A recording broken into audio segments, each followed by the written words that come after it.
Tidak pernah ada penagihan di aplikasi pinjol meskipun kita telat bayar, tiba-tiba ada surat panggilan pengadilan atau surat somasi yang datang ke rumah kita. Nah, apa yang harus kita lakukan? Apakah ini artinya kita sudah masuk ke jalur hukum? Yuk kita akan bahas di video kali ini. Assalamualaikum warahmatullahi wabarakatuh. Semoga teman-teman sehat-sehat selalu dan semoga teman-teman selalu diberikan rezeki dan kesehatan yang melimpah ya. Amin amin ya robbal alamin. Jadi gini teman-teman. Ada beberapa kasus memang pinjol tiba-tiba nggak ada penagihan. Dan ini sebenarnya terjadi kalau ya utangnya udah lama ya. Mungkin 3 bulan, 4 bulan, atau mungkin 7 bulan gitu.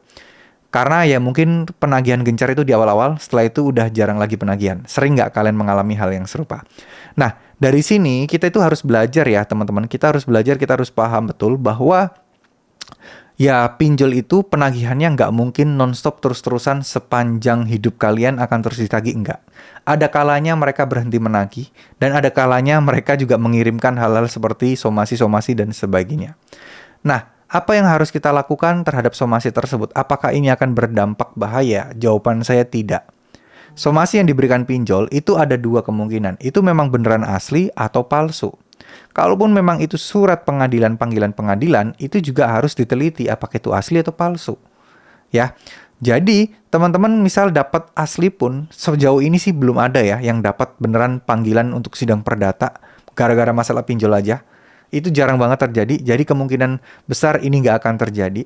Tapi satu hal yang teman-teman harus tahu dan teman-teman harus paham di sini adalah masalah kayak gini itu adalah salah satu trik dari aplikasi pinjol yang membuat teman-teman harus bisa segera membayar utang-utangnya. Itu sih udah paling sering terjadi. Dan saya rasa teman-teman juga harus paham bahwa resiko-resiko kayak gini tuh ya masalah-masalah klasik lah ya, masalah-masalah yang sebenarnya sudah dari dulu, bahkan yang mungkin baru-baru telat tiba-tiba dikirimin somasi itu juga banyak, tapi itu nggak berimbas apapun. Apakah ini asli atau tidak somasi yang datang ke rumah? Ya meskipun asli pun nggak masalah gitu loh.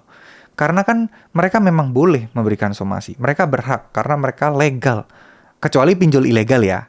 Kalau pinjol ilegal ngirimin surat kayak gitu ya udah kalian buang aja. Karena itu mereka aja ilegal, gimana caranya mereka buat nuntut kita? Bener nggak?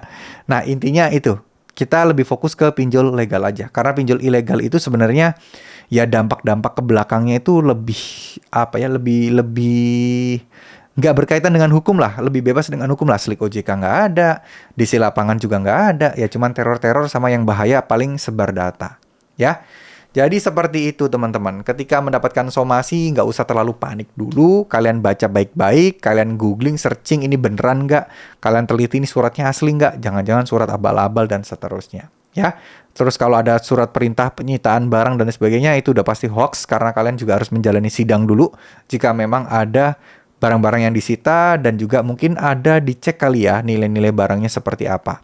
Karena kan utang kalian sebenarnya juga nggak banyak-banyak banget gitu loh. Bukan kayak utang yang ratusan juta atau miliaran gitu kan teman-teman. Jadi ya nggak usah terlalu panik dan nggak usah terlalu takut. Oke, semoga apa yang saya sampaikan bisa bermanfaat. Terima kasih. Wassalamualaikum warahmatullahi wabarakatuh.